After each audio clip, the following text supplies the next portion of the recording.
Hello and welcome back to another synth tutorial. Today I want to show you how to work with the arpeggiator on the Mininova.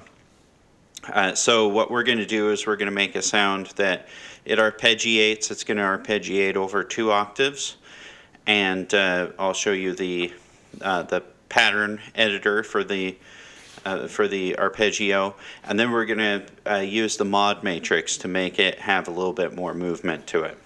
So again, we're with an initial patch, and what we want to do is make that a little bit of a shorter sound. So we're going to turn the filter down, and then the amount that the filter affects that oscillator, and we'll control the quickness of its decay.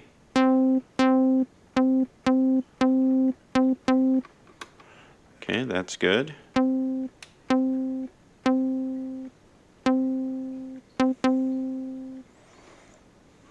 Okay, so the amplitude envelope has no sustain, and the filter envelope has no sustain. We're going to make the decay a little slower than that.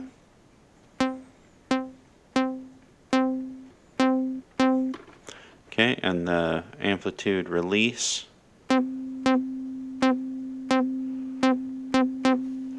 Okay, and then we'll make that release a little bit shorter, and then give it some resonance. That's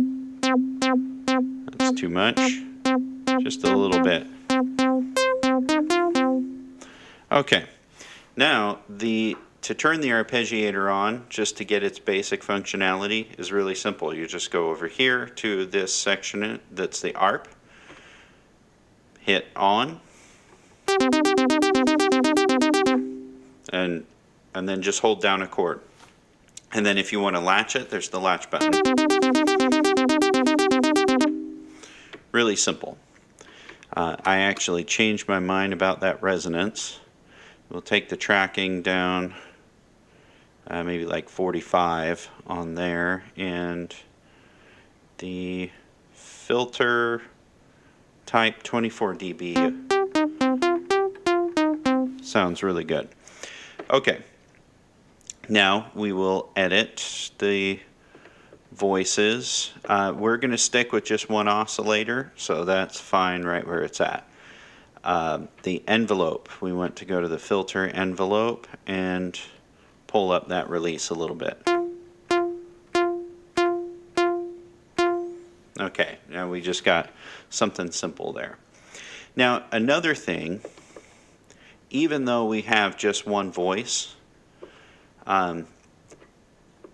it is a good idea to make sure that it has variance. So normally when you have 2 oscillators, you can tune them a little out of sync with each other, and you get that oscillating drift kind of phasing sound to it.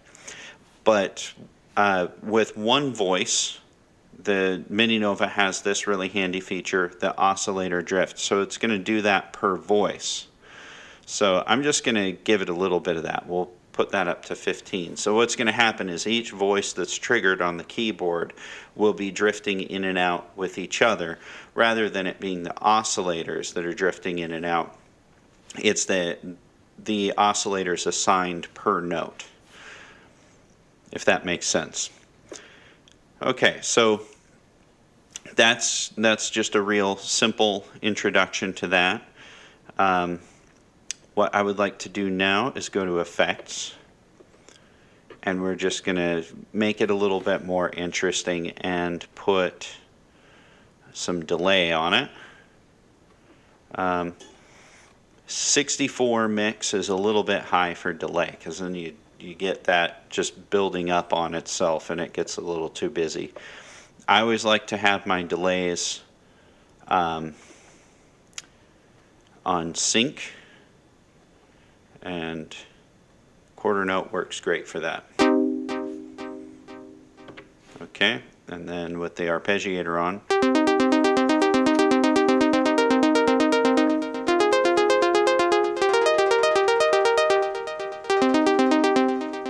and then you can play around with the delay timing and get some interesting. It has a kind of an echo back sound to it. I like fourth, and we're actually going to turn that level up just a little bit, maybe 45.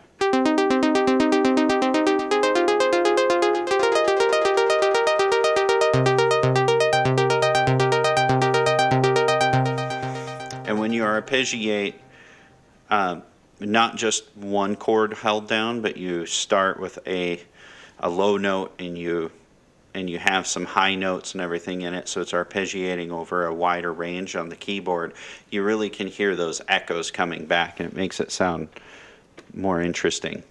So we're going to back out of the edit menu, and we're going to go, so here's your patch name. You press menu once, and then you're in, it usually starts out with this global. You go one over, and then these are your settings for your arpeggiator. So like this is how quick the notes are. That's a 16th, and you can make it go faster or you can make it go slower. But for this demonstration, we'll just leave it at 16th. Now this gate, what that does is it affects how quickly the notes stop. So if you had one that had like a really long release on it,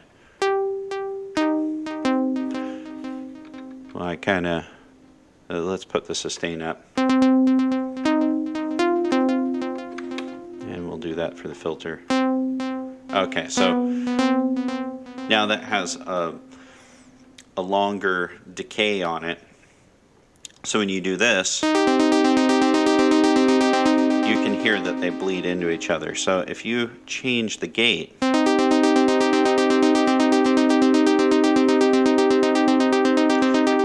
it cuts the note off. So if you take it down to 0,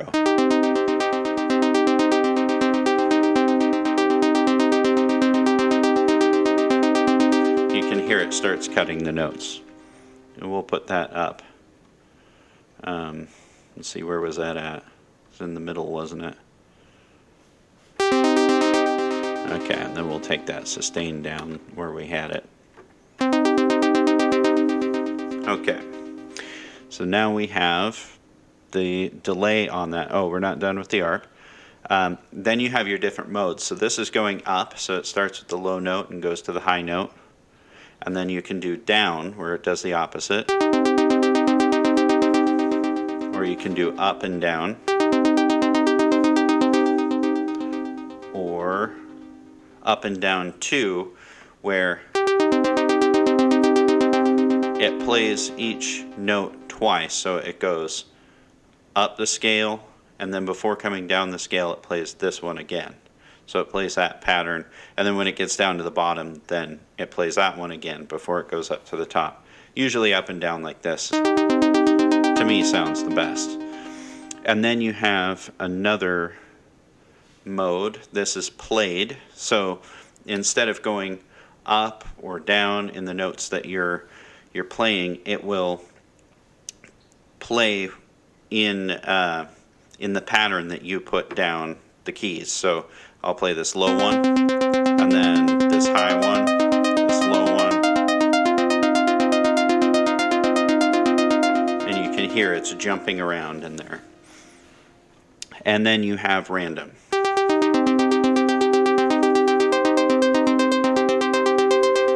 It does what it sounds like. It plays those randomly. Then you have chord, where it will take the rhythm that you have, and it'll take all the notes that you're holding down, and it will play them again and again in that rhythm. And this would be a good time to show the pattern editor that you have for this. So these 8 pads right here that we normally use for animate, if you flip this switch, you come down into your arpeggiation, so you can turn these on and off and get different rhythms out of it, like this.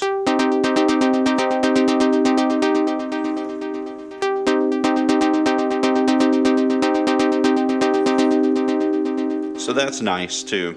Instead of just having one note after the other, you can get different patterns, and when you use it in combination with chord mode, then you can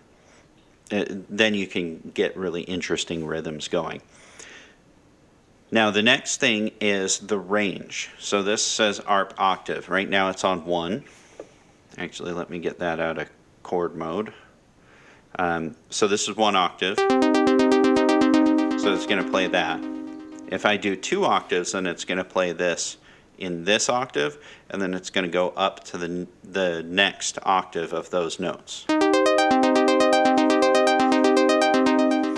And then if you use that up and down, you get some neat and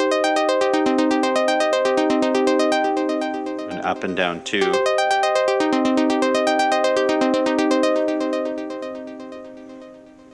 So you can get interesting sounds out of it. The Mininova has a fantastic arpeggiator. It's really flexible. I'm just showing these because these are actually just quick ways to get to changing the pattern for that. But it has over 30 different patterns that you can put in there that actually go beyond 8 steps. But once you turn those on, you can't turn pads on and off. It just goes through its program. And in fact, I could just give an example of those. So you have your length. You can change your length to where it's just 4 or even down to 2 steps. So, but it still cycles through them, so you might as well have the 8 on. And then you have your swing, which the swing does what it does, what it says it.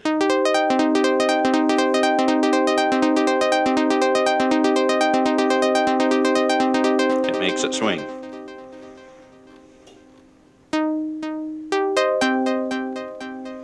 So we'll get that back to where it was. What was that, 50? Yeah, there we go. Also, in our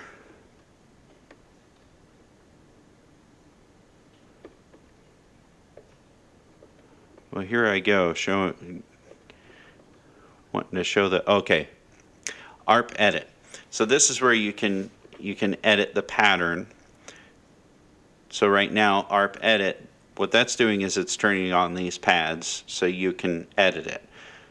But you can switch it into a mode where you have other patterns, and you'll notice that you're in one of those modes because these lights get a little bit dimmer. But then when you take a chord,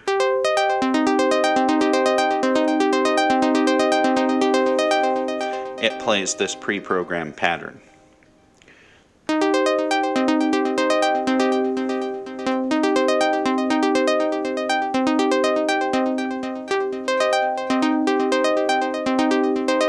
So you can have a lot of fun playing around with that. And again, there's 33 patterns on there, so it's just endless with that. But we're going to leave it at ARP edit. Now we're basically done. I just want to do one more thing, and that is to show if I can get back to the edit menu, to show the modulation matrix. So just go into edit and go over until you see mod matrix, and then you have all these slots. There's 20 of them on the mod matrix. And so the way these are arranged is you have 2 sources. So one source could be the modulation wheel, and then the other the velocity on the keyboard, and then that way you're using one slot to do that one thing. But what we're going to do is we're going to set that to be LFO1, and we'll put it on plus. I don't know what that plus stands for, but it does affect the way the LFO affects this mod slot. What we're going to do is just we're going to scroll through there until we get to the frequency. So the LFO is going to change the frequency of the of our sound. So you can hear that. But that's a little bit too fast. We want it to be just a little bit of an accent in there. So, of course, it has its rate not set to sync. We actually don't need it to be set to sync, but it is a very handy thing, especially if you're using something like a square wave for your LFO. But we're going to actually go to random, sample, and hold. And then the speed of it, we go to the rate here, we're going to turn it down to something like maybe 20.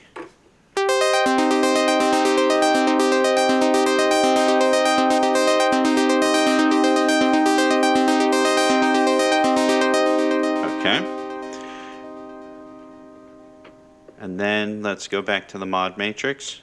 It's affecting it a little more than I would like.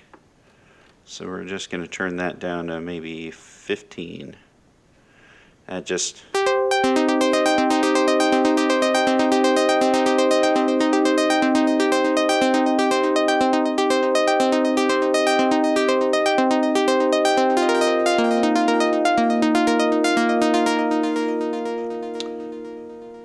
All right. And let's try it as plus minus.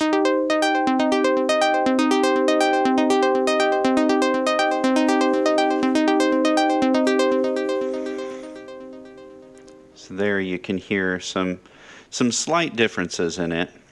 I'm actually going to make that a little bit faster. Since it's on random, sometimes it doesn't have as much of an effect until you get it to the faster frequencies.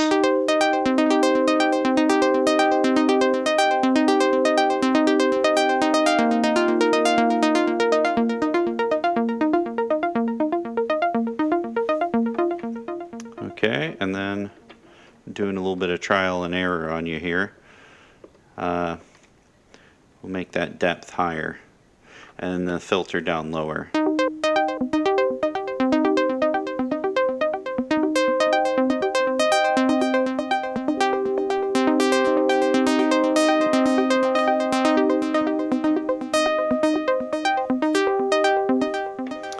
And then with a slower LFO, let's actually turn that to a sine wave.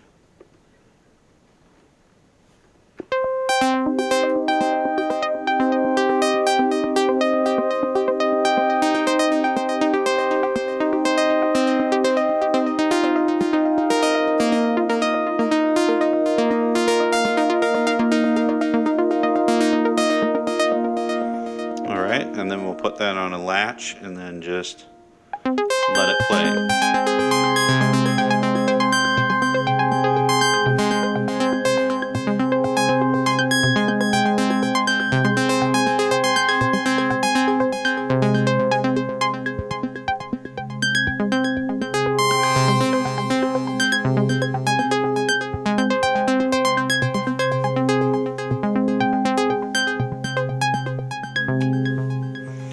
Okay, so hopefully that gives you a good introduction to the Arpeggiator and also a little bit on the mod matrix. We'll do more of that later. I like to use the mod matrix to make evolving pads, and I'd like to do a video on that. So I think that's where we'll take it next time. But until then, make more patches and have fun.